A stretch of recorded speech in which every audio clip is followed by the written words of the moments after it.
Hello guys, welcome back to the channel and welcome back to elite wrestling. तो guys finally इस week का AEW company का dynamite show हो चुका है खत्म, जो कोई ऐसा वैसा डायनामाइट शो नहीं बल्कि AEW कंपनी के 3 ईयर एनिवर्सरी का डायनामाइट शो था। और गाइस आज इस वीडियो के अंदर हम उसी के बारे में बात करने वाले हैं और हम जानने वाले हैं किस वीक हुए AEW कंपनी के डायनामाइट स्पेशल 3 ईयर एनिवर्सरी के ऊपर क्या हुआ और हमें इस शो के ऊपर कौन कौन सी देखने को मिली है। इसीलिए गाइस ये सब बातें जानने के लिए ये वीडियो एकदम आखिर तक देखना। और ऐसे ही AEW कंपनी से रिलेटेड हर एक न्यूज, रूमर और अपडेट और AEW कंपनी के हर एक शो का रिव्यू पाने के लिए हमारे चैनल को सब्सक्राइब करना मत भूलना। पर गाइस अब ज्यादा देर ना लगाते हुए चलिए वीडियो शुरू करते हैं और जानते हैं इस वीक के डायनामाइट शो पर क्या हुआ। तो गाइस इस वीक के डायनामाइट शो की शुरुआत AEW कंपनी के मेंस डिवीजन से एक नॉर्मल 1-on-1 मैच से हुई, जहां पर हमें MJF व्हीलर यूथा को फेस करते हुए दिखाई दिए। और गाइस अगर यहाँ पर हम बात करें इस मैच की, तो गाइस सरप्राइजिंगली इस मैच में शुरुआत में MJF ने डोमिनेट करना स्टार्ट कर दिया और MJF इस मैच के अंदर बहुत ही बढ़िया तरीके से रसल कर रहे थे। पर व्हीलर यूथा की इस मैच के अंदर कमबैक करने के बावजूद भी MJF ने इस मैच के अंदर दोबारा से कमबैक करने के लिए कोई चीटिंग नहीं की और चीटिंग का रास्ता इस्तेमाल नहीं किया, जो देखकर मैं तो थोड़ा फॉर सरप्राइज था, क्योंकि MJF इस मैच के अंदर अपने खुद के दम पर रसल कर रहे थे और MJF चीटिंग नहीं कर रहे थे, जो देखकर ऐसा लग रहा था कि प्रोबेबली MJF अब चीटिंग कर रसल करना छोड़ने वाले हैं। और मोस्टली इस मैच के लिए MJF ने वैसा ही किया, जहां पर हमें MJF और व्हीलर यूथा इन दोनों के बीच में बहुत ही बढ़िया मूव्स देखने को मिले हैं और ये दोनों सुपरस्टार्स इंडिपेंडेंट रेसलिंग के दिनों से एक दूसरे के साथ रसल कर रहे हैं, इसलिए इस मैच के अंदर केमिस्ट्री बहुत ही बढ़िया थी। पर जब कभी व्हीलर यूथा MJF के ऊपर अपना फिनिशर लगाने के लिए जाते तो MJF यहाँ से रूल आउट कर जाते, जो देखकर व्हीलर यूथा काफी फ्रस्ट्रेट हो रहे थे। और इसी फ्रस्ट्रेशन में जब एक बार व्हीलर यूथा MJF के ऊपर अटैक करने के लिए गए, तब MJF ने व्हीलर यूथा का एंगर उन्हीं पर इस्तेमाल किया और व्हीलर यूथा के ऊपर अपना सबमिशन यानी कि सॉल्ट ऑन द अर्थ लगा दिया, जो कि यूथा सहन नहीं कर पाए और यहाँ पर यूथा ने टैप आउट कर दिया, जिससे कि MJF ने ये मैच फेयर एंड स्क्वेयरली जीता था। लेकिन गाइज MJF के मैच जीतने के बाद यहाँ पर व्हीलर यूथा MJF के पास आए और व्हीलर यूथा ने MJF के लिए एक हैंडशेक ऑफर किया, यानी कि व्हीलर यूथा MJF रिस्पेक्ट कर रहे थे, जो देखकर सरप्राइजिंगली यहाँ पर MJF भी व्हीलर यूथा के साथ एक हैंडशेक करने के लिए जा रहे थे। पर तभी तो फर्म के ली मोरेटी ने यहाँ पर आकर व्हीलर यूथा के ऊपर अटैक करना स्टार्ट कर दिया। पर तभी सरप्राइजिंगली MJF ने ली मोरेटी को रोक लिया और यहाँ पर MJF ली मोरेटी से पूछ रहे थे कि ली मोरेटी यहाँ पर क्या कर रहे हैं। पर तभी यहाँ पर स्टोकली हैथवे आ गए और यहाँ पर आकर स्टोकली हैथवे ने MJF को अपनी डायनामाइट डायमंड रिंग दे दी, जिससे कि MJF यहाँ पर डायनामाइट डायमंड रिंग लेकर व्हीलर यूथा के ऊपर अटैक करने के लिए जा रहे थे। लेकिन तभी यहाँ पर विलियम रीगल आ गए और वो भी अपने ब्रास नगल्स के साथ, जो देखकर तो फर्म तो यहाँ से चला गया और MJF और विलियम रीगल एक दूसरे के आमने सामने आ गए, जहाँ पर सरप्राइजिंगली MJF यहाँ पर व्हीलर यूथा और विलियम रीगल को अकेला छोड़कर यहाँ चले गए, जो देखकर ऐसा लग रहा है कि गाइस शायद अब हमें MJF स्लोली एक फेस सुपरस्टार के अंदर कन्वर्ट होते हुए दिखाई दे रहे हैं। जिस पर आपका क्या कहना है आप मुझे कमेंट कर बताइए। पर सच में ये मैच भी इस वीक के डायनामाइट शो को ओपन करने के लिए एक बहुत ही बढ़िया मैच था। लेकिन इसके बाद हमें इस वीक के डायनामाइट शो के ऊपर ब्रायन डेनियल्सन और डेनियल गार्सिया और क्रिस जेरिको और सैमी गेवेरा इनके मैच के लिए एक हाइप वीडियो देखने को मिला, जिसके बाद अपने बैकस्टेज इंटरव्यू के अंदर बात करते हुए जेरिको ऑपरेशन सोसाइटी के मैट मनार्ड ने कहा कि जेरिको ऑपरेशन सोसाइटी ने डेनियल गार्सिया को हर एक चीज दी है जिसकी गार्सिया को जरूरत थी, लेकिन फिर भी गार्सिया जेरिको ऑपरेशन सोसाइटी को छोड़कर जा रहे हैं और इसकी कीमत डेनियल गार्सिया को चुकानी पड़ेगी। जो बात यहाँ पर मैट मनार्ड ने कही और जेरिको ने भी यहाँ पर कहा कि गार्सिया एक भटके हुए बच्चे हैं जिन्हें जेरिको दोबारा से रास्ते पर लाने वाले हैं। तो यहाँ पर देखने के लिए मजा आने वाला था कि इस वीक के डायनामाइट शो के मेन इवेंट के मैच के अंदर क्या होता है। पर गाइज इसके बाद हमें इस वीक के डायनामाइट शो पर डार्बी अलिन जे लिथल को एक 1-on-1 मैच के अंदर फेस करते हुए दिखाई दे रहे थे। और गाइज इस मैच के लिए सतनाम सिंह और संजय दत्त जे लिथल के साथ रिंगसाइड पर नहीं रहने वाले थे और जे लिथल को ये मैच अपने दम के ऊपर जीतना था, इसीलिए जे लिथल इस मैच के अंदर डार्बी अलिन के ऊपर काफी तगड़ा अटैक कर रहे थे और यहाँ पर जे लिथल डार्बी अलिन के पैरों को टारगेट कर रहे थे, जिससे कि फाइनली अपना सबमिशन मुंह लगाकर यहाँ पर सबमिशन के सारे जे लिथल ये मैच जीत जाए। पर डार्बी अलिन ने भी जे लिथल की स्ट्रेटेजी समझ ली और डार्बी अलिन इस मैच के अंदर अपना काउंटर अटैक करते हुए जे लिथल के ऊपर बहुत ही बढ़िया मूव्स लगाए, जहां पर हमें जे लिथल और डार्बी अलिन इन दोनों के बीच में एक बहुत ही बढ़िया मैच देखने को मिला और ये मैच भी काफी बैक एंड फोर्थ एक्शन के अंदर चला। लेकिन इस सब के बाद फाइनली इस मैच के आखिर में जे लिथल यहाँ पर ये मैच जीतने के लिए स्ट्रगल कर रहे थे, जो देखकर यहाँ पर सतनाम सिंह और संजय दत्त आ गए और इन्हें देखकर जे लिथल डिस्ट्रैक्ट हो गए और इस चीज का फायदा उठाकर डार्बी अलिन ने जे लिथल के ऊपर अपनी सिग्नेचर पिन कर दी, जिससे कि जे लिथल को पिन कर डार्बी अलिन ने ये मैच जीत लिया है। और गाइज यहाँ पर ये मैच हारने की वजह से जे लिथल काफी गुस्सा हो रहे थे, लेकिन फिर भी डार्बी अलिन ने जे लिथल को यहाँ पर रोक लिया और डार्बी अलिन ने जे लिथल को एक हैंडशेक ऑफर किया और यहाँ पर सतनाम सिंह और संजय दत्त देख रहे थे कि यहाँ पर जे लिथल क्या कर रहे हैं। और गाइस सरप्राइजिंगली यहाँ पर जे लिथल ने डार्बी अलिन के साथ एक हैंडशेक किया और जे लिथल यहाँ पर संजय दत्त और सतनाम सिंह इनकी तरफ देखे बगैर यहाँ चले गए। तो गाइस अब देखना पड़ेगा कि आगे चलकर इन सभी सुपरस्टार्स के बीच में क्या होता है और क्या जे लिथल संजय दत्त और सतनाम सिंह से अलग होते हैं या नहीं। लेकिन इसके बाद हमें डायनामाइट शो पर ब्रायन केज का एक बैकस्टेज सेगमेंट देखने को मिला, जिस सेगमेंट के अंदर बात करते हुए ब्रायन केज ने कहा कि फाइनली ब्रायन केज को उनके करियर का सबसे इंपॉर्टेंट मैच मिल चुका है, क्योंकि अब ब्रायन केज वार्डलो के खिलाफ उनके TNT चैंपियनशिप के लिए रेसल करने वाले हैं और केज वार्डलो को हराने वाले हैं और वार्डलो का हाइप ट्रेन खत्म करने वाले हैं, जो बात यहाँ पर ब्रायन केज ने कही। जिसके बाद हमें इस वीक के डायनामाइट शो पर वार्डलो और ब्रायन केज इनके बीच में TNT चैंपियनशिप के लिए मैच देखने को मिला। और गाइज अगर यहाँ पर हम बात करें इस मैच की, तो गाइज ये मैच एक बैटल ऑफ बहीमस था, यानी कि इस मैच के अंदर दोनों ही सुपरस्टार्स काफी तगड़े थे, इसीलिए मैच देखने के लिए काफी मजा आ रहा था। और इस मैच के अंदर दोनों ही सुपरस्टार्स के पास एक दूसरे के मूव्स का तगड़ा जवाब था और यहाँ पर इन दोनों ने एक दूसरे के ऊपर काफी तगड़े तगड़े मूव्स लगाए हैं। पर इसके साथ यहाँ पर इन दोनों सुपरस्टार्स ने एक दूसरे के ऊपर सरप्राइजिंगली हाई फ्लाइंग मूव्स भी लगाए हैं, जो कि हम इतने बड़े जायंट सुपरस्टार से एक्सपेक्ट नहीं करते। लेकिन गाइस फिर भी इस मैच के अंदर हमें काफी सारे हाई फ्लाइंग मूव्स देखने को मिले हैं और इन दोनों को रेसल करता हुआ देख यहाँ पर आया हुआ क्राउड भी दिस इज ऑसम के चैंट्स कर रहा था, जिससे आप समझ सकते हैं कि मैच कितना बढ़िया मैच था। लेकिन गाइज इस सब के बाद अगर यहाँ पर हम बात करें इस मैच की विनर की, तो गाइज फाइनली इस मैच के आखिर में वार्डलो ब्रायन केज के ऊपर अपना फिनिशर लगाने के लिए जा रहे थे, पर ब्रायन केज ने इसे रिवर्स कर दिया और सरप्राइजिंगली ब्रायन केज वार्डलो के ऊपर उन्हीं का फिनिशर यानी कि पावर बम लगाने के लिए गए, पर वार्डलो इससे बच पाए और वार्डलो यहाँ पर ब्रायन केज के ऊपर लगातार 4 बार अपना फिनिशर यानी कि पावर बम लगा दिया और फाइनली यहाँ पर ब्रायन केज को पिन कर वार्डलो ने ये मैच जीत लिया है। जो मैच देखा जाए तो सच में इस वीक के डायनामाइट शो का एक बहुत ही बढ़िया मैच था और ये मैच देखकर यहाँ पर आया हुआ पूरा क्राउड काफी खुश था। लेकिन गाइज ये मैच खत्म होने के बाद सरप्राइजिंगली यहाँ पर ब्रायन केज के टैग टीम पार्टनर्स यानी गेट्स ऑफ एग्नी ने आकर वार्डलो के ऊपर अटैक करना स्टार्ट कर दिया और गाइज यहाँ पर गेट्स ऑफ एग्नी को रोकने के लिए समोआ जो आ गए और समोआ जो यहाँ पर अच्छी तरीके से फाइट बैक कर रहे थे, लेकिन फिर भी यहाँ पर सिचुएशन 3-on-2 की थी और फिर एक बार यहाँ पर वार्डलो को बचाने के लिए कोई और नहीं बल्कि FTR आ गए और FTR को देखकर गेट्स ऑफ एग्नी और ब्रायन केज रिंग के नीचे चले गए, पर गेट्स ऑफ एग्नी यहाँ से जाने के लिए तैयार नहीं थी, इसलिए हमें यहाँ पर FTR और गेट्स ऑफ एग्नी इनके बीच में एक बहुत ही बढ़िया स्टे डाउन देखने को मिला है। तो गाइज अब देखना पड़ेगा कि आगे चलकर इन सभी सुपरस्टार्स के बीच में क्या होता है और हमें यहाँ पर कितने बढ़िया बढ़िया मैचअप्स देखने को मिलते हैं। पर इसके बाद हमें इस वीक के डायनामाइट शो पर डॉक्टर ब्रिट बेकर का एक बैकस्टेज सेगमेंट देखने को मिला। इस सेगमेंट के अंदर बात करते हुए ब्रिट बेकर ने कहा कि ब्रिट बेकर के पास एक न्यूज फ्लैश है कि AEW कंपनी के डॉक्टर्स ने सराया यानी कि पेज को रेसल करने के लिए क्लियर नहीं किया और पेज AEW कंपनी अंदर रेसल नहीं करने वाली, जो बात यहाँ पर डॉक्टर ब्रिट बेकर ने कही। जिसके बाद हमें इस वीक के डायनामाइट शो पर AEW कंपनी के विमेंस डिवीजन से एक 6 वुमेन टैग टीम मैच देखने को मिला, जहां पर AEW women's world champion Tony storm Athena और विलो नाइटिंगेल के साथ मिलकर जेमी हेटर, सेरेना डेप और फिनोपेने फोर्ड को फेस कर रही थी।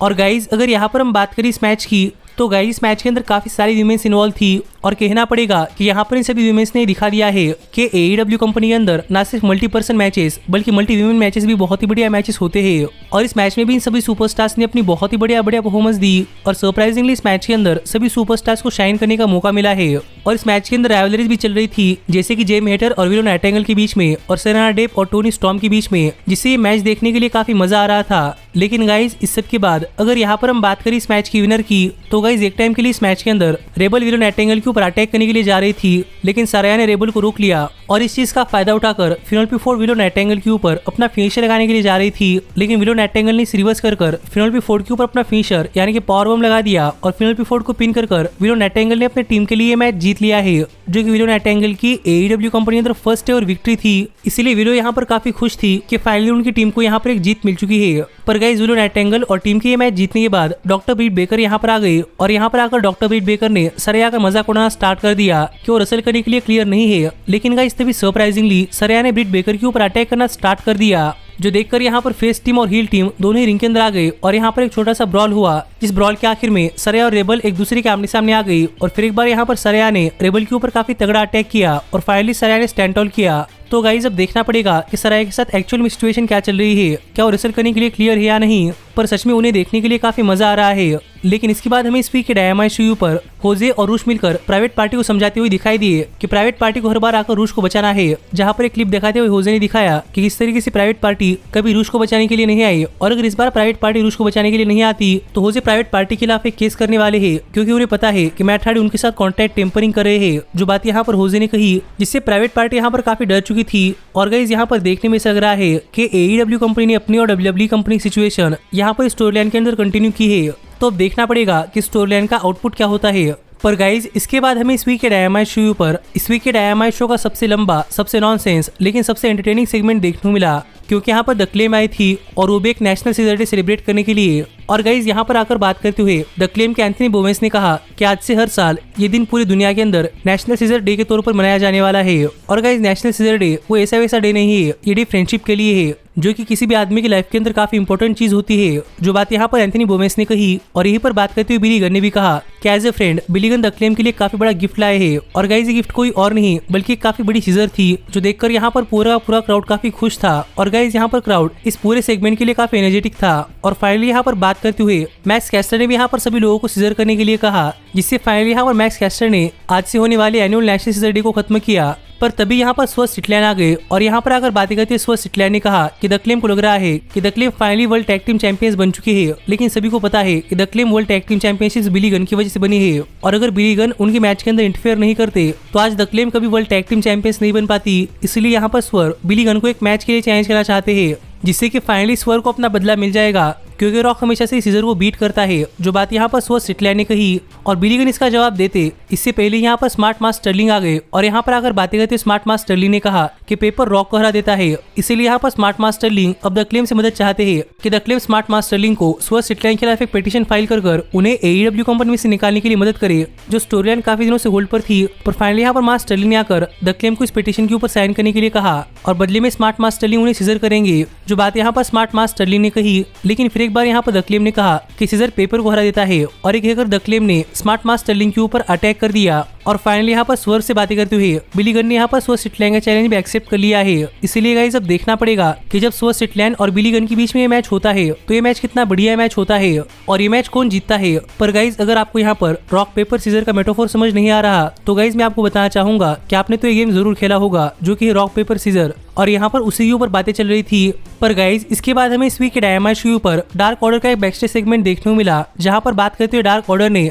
डेथ ट्रायंगल को ब्रॉडी ली के ऑनर के तौर पर AEW कंपनी के ट्रियोस टैग टीम चैंपियनशिप्स के लिए चैलेंज कर दिया है, जो मैच सरप्राइजिंगली यहाँ पर डेथ ट्रायंगल मान चुकी है। तो अब देखना पड़ेगा कि जब ट्रियोस टैग टीम चैंपियनशिप के लिए डार्क ऑर्डर और डेथ ट्रायंगल के बीच में मैच होता है तो ये मैच कौन जीतता है। लेकिन गाइज इसके बाद हमें इस वीक के डायनामाइट शो पर टोनी शिवा ने बैकस्टेज में मैडिसन रेन और स्काई ब्लू का इंटरव्यू लेते हुए दिखाई दिए, जहां पर मैडिसन रेन स्काई ब्लू काफी तारीफ कर रही थी। लेकिन तभी यहां पर एना जे और टाई कॉन्टी आ गई और यहां पर एना जे और टाई कॉन्टी ने कहा कि स्काई ब्लू और मैडिसन जितना भी कुछ कर ले लेकिन वो एक रेसलर है और आखिरकार रेसलर्स स्पोर्ट्स सेंटर से हारते हैं, जो बात यहाँ पर एना जे और टाई कॉन्टी ने कही। और इससे गुस्सा होकर स्काई ब्लू और मैडिसन रेन ने एना जे और टाई कॉन्टी इन्हें एक टैग टीम मैच के लिए चैलेंज कर दिया है, जो चैलेंज एक्सेप्ट कर एना जे और टाई कॉन्टी यहाँ चली गई, क्योंकि उनके हिसाब से स्पोर्ट्स सेंटर रेसलर्स को हराते हैं। तो अब देखना पड़ेगा कि इस मैच के अंदर क्या होता है। लेकिन इसके बाद हमें इस वीक के डायनामाइट शो पर एक बहुत ही बढ़िया और एक हार्ड हिटिंग मैच देखने को मिला, जहां पर रूश हैंगमैन एडम पेज को फेस कर रहे थे। और गाइज अगर यहाँ पर हम बात करें इस मैच की तो गाइज ये मैच सच में इस वीक के डायनामाइट शो का एक बहुत ही बढ़िया मैच था। और गाइज मैं तो कहूंगा कि ये मैच इस वीक के डायनामाइट शो का एक पेपर व्यू लेवल का मैच था, जहां पर हमें इस मैच के अंदर हैंगमैन पेज और रूश इन दोनों की तरफ से बहुत ही बढ़िया मूव्स देखने को मिले हैं।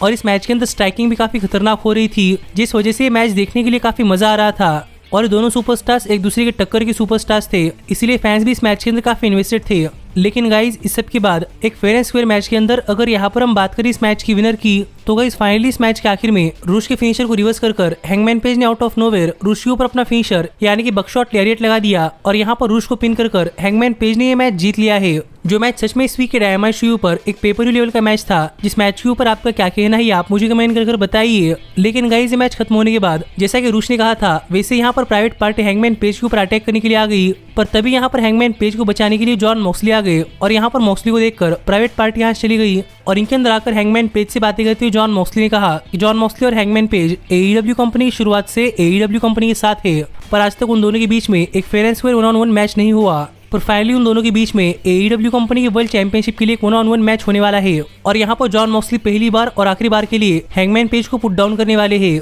क्योंकि मॉक्सली को AEW कंपनी का टॉप स्टार होने की स्पॉटलाइट किसी और के साथ शेयर नहीं करनी, जो बात यहाँ पर जॉन मॉक्सली ने कही। और ये बातें कहकर मॉक्सली यहाँ जा रहे थे, लेकिन तभी हैंगमैन पेज ने मॉक्सली को रोक लिया और यहाँ पर हैंगमैन पेज ने मॉक्सली से कहा कि अगर मॉक्सली को इतनी प्रॉब्लम है तो क्यों ना ये मैच अभी के अभी हो जाए। जिस पर जॉन मॉक्सली ने कहा कि हैंगमैन पेज का मुंह काफी बड़ा है और उन्हें संभल कर अपना मुंह खोलना चाहिए, और पेज ने अभी मैच रसल किया है, इसलिए जब तक हैंगमैन पेज 100% नहीं होते तब तक मॉक्सली हैंगमैन पेज को नहीं फेस करने वाले। और आज के बाद हैंगमैन पेज को अपना मुंह संभाल कर चलाना चाहिए, जो बातें कहकर जॉन मॉक्सली यहाँ चले गए। तो अब देखने के लिए मजा आने वाला था कि आगे इन दोनों सुपरस्टार्स के बीच में क्या होता है। लेकिन इसके बाद हमें इस वीक के डायनामाइट शो पर टोनी शिवा ने बैकस्टेज में विलो नाइटिंगेल का इंटरव्यू लेते हुए दिखाई दिए और यहाँ पर बात करते हुए विलो नाइटिंगेल काफी खुश थी क्योंकि वो फाइनली AEW कंपनी के अंदर अपना पहला मैच जीत चुकी है और इसलिए यहाँ पर विलियम नाइटिंगेल ने एक्साइटमेंट में जेड कारगिल को उनके TBS वुमेन चैंपियनशिप के लिए चैलेंज कर दिया, जिसके बाद जेड कारगिल भी यहाँ पर आ गई और यहाँ पर आकर जेड कारगिल ने कहा कि जेड कारगिल ने पहले विलियम नाइटिंगेल को 2 बार हराया है और जेड कारगिल दोबारा से विलियम नाइटिंगेल के खिलाफ एक मैच रसल नहीं करने वाली। पर विलियम नाइटिंगेल ने कहा कि बड़े बड़े किंगडम भी ढहे जाते हैं, तो क्यों ना तीसरी और आखिरी बार विलियम नाइटिंगेल और जेड कारगिल के बीच में मैच हो जाए। जो बातें कहकर विलियम नाइटिंगेल यहाँ चली गई, तो देखना पड़ेगा कि जेड कारगिल इसके ऊपर क्या करती है।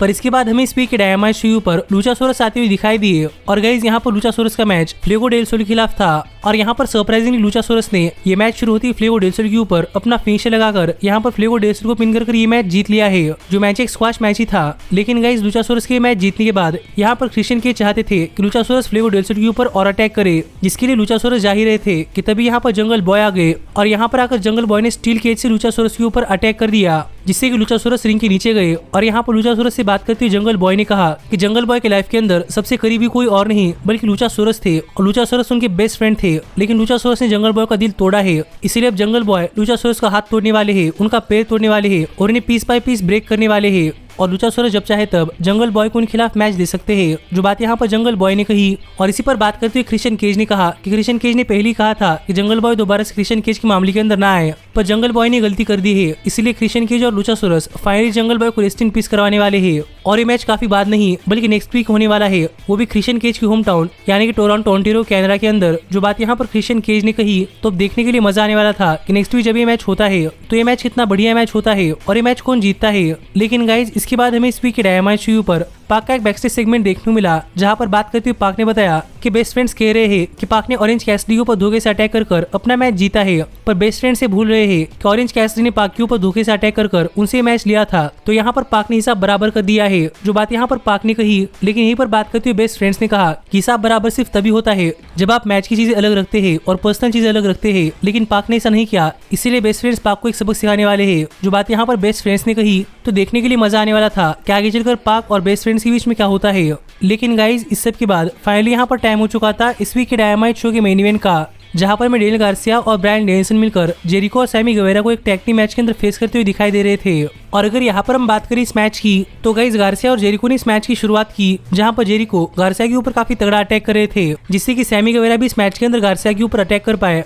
पर जैसे ही ब्रायन को इस मैच के अंदर टैग मिला तब ब्रायन ने यहाँ पर आकर दोनों ही सैमी गुवेरा और जेरिको के ऊपर अटैक करना स्टार्ट कर दिया, जिसके बाद हमें ये मैच एक बहुत ही बढ़िया मैच देखने को मिला है, जहां पर इस मैच के अंदर काफी बार बैक एंड फोर्थ एक्शन चला और एक टाइम के लिए गार्सिया अपने खुद के पुराने आइडल यानी कि जेरिको के ऊपर अटैक कर पाए, जिससे गार्सिया इस मैच के अंदर काफी कॉन्फिडेंट थे। और ये मैच भी एक बहुत ही बढ़िया मैच रहा, जहां पर इस मैच के आखिर में फाइनल जब गार्सिया ने सैमी गुवेरा के ऊपर अपना फिनिशर लगा दिया और गार्सिया ने सैमी गुवेरा को पिन कर दिया, तब जेरिको ने गार्सिया को रिंग के बाहर घसीट लिया, जो देखकर गार्सिया काफी दुखी थे। पर ये देखकर ब्रायन जेरिको के ऊपर अटैक करने के लिए गए, पर जेरिको ने ब्रायन के ऊपर टेबल के थ्रू एक सुपरप्लेक्स लगाई, जिससे कि ब्रायन इस मैच से आउट हो गए और इनके अंदर गार्सिया ने सैमी गुवेरा के ऊपर अपना सबमिशन यानी कि शार्प शूटर लगाया था। लेकिन तभी यहाँ पर जेरिको ने आकर अपने टाइटल बेल्ट से गार्सिया के ऊपर अटैक कर दिया, जिसका फायदा उठाकर गार्सिया को पिन कर सैमी गुवेरा ने अपनी टीम के लिए मैच जीत लिया है। जो मैच देखा जाए तो एक बहुत ही बढ़िया मैच था, पर गाइस सरप्राइजिंगली फिर एक बार यहाँ पर फेस टीम मैच हार चुकी है और जेरिको और सैमी गुवेरा ने ये मैच जीत लिया है। पर यहाँ पर देखने वाली बात ये थी कि गाइस यहाँ पर गार्सिया ये मैच हारे हैं, जो देखकर जेरिको को शायद बुरा लग रहा था, इसीलिए अब देखना पड़ेगा कि आगे जेरिको और गार्सिया के बीच में क्या होता है।